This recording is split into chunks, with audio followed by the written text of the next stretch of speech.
اعوذ باللہ من الشیطان الرجیم بسم اللہ الرحمن الرحیم۔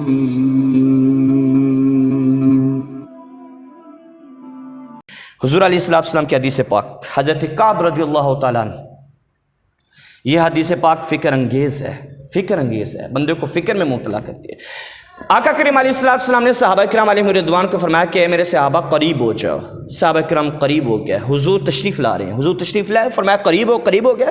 میرے کریم آقا علیہ السلام نے ممبر کی پہلی سیڑھی پر قدم رکھا، فرمایا آمین۔ میرے کریم آقا علیہ السلام نے ممبر کی دوسری سیڑھی پر قدم رکھا، فرمایا آمین۔ تیسرے درجے پر میرے آقا نے قدم رکھا، پھر بھی فرمایا آمین۔ اب صحابہ کو آمین تو سنائی دے رہی ہے، لیکن جو دعا مانگی جا رہی ہے میرے صحابہ کو وہ دعا سنائی دے رہی، تو ان کو ذرا عجیب سا لگا۔ فرسٹ ٹائم تھا یہ کہ حضور آمین کہہ رہے ہوں، آمین کہہ رہے ہوں، آمین کہہ رہے ہوں۔ پہلے درجے پہ قدم رکھا آمین، دوسرے پہ آمین، تیسرے پہ بھی آمین کہا۔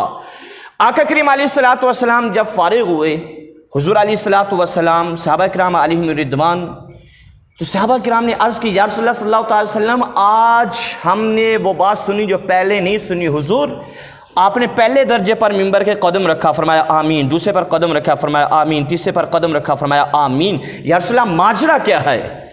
آقا کریم علیہ السلام نے فرمایا کہ میرے صحابہ، جب میں ممبر پر تشریف لے جا رہا تھا تو جبریل آ گئے، اور جبریل دعا کر رہے تھے، میں جبریل کی دعا کے اوپر آمین کہہ رہا تھا۔ یا رسول اللہ وہ دعا کیا کر رہے تھے؟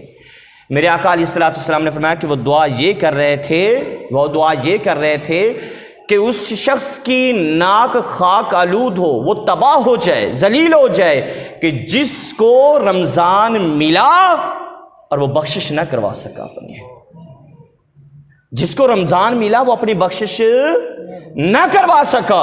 آقا نے فرمایا کہ میں نے پھر آمین کہا۔ مجھے بتاؤ کہ آمین جب رسول اللہ کہہ دیں تو دعا کی قبولیت میں کوئی شک؟ اللہ۔ دوسرے درجے پر قدم رکھا تو جبریل نے دعا کی، یا رسول اللہ صلی اللہ تعالیٰ علیہ وسلم وہ شخص بھی تباہ ہو جائے کہ جس کے سامنے آپ کا ذکر کیا جائے اور وہ آپ درود و سلام نہ بھیجے، آپ کا ذکر سنے اور آپ پر درود نہ بھیجے، وہ بھی ناکام ہو جائے، تباہ ہو جائے۔ آقا نے فرمایا میں نے کہا آمین۔ تیسرا وہ شخص جس نے اپنے والدین کو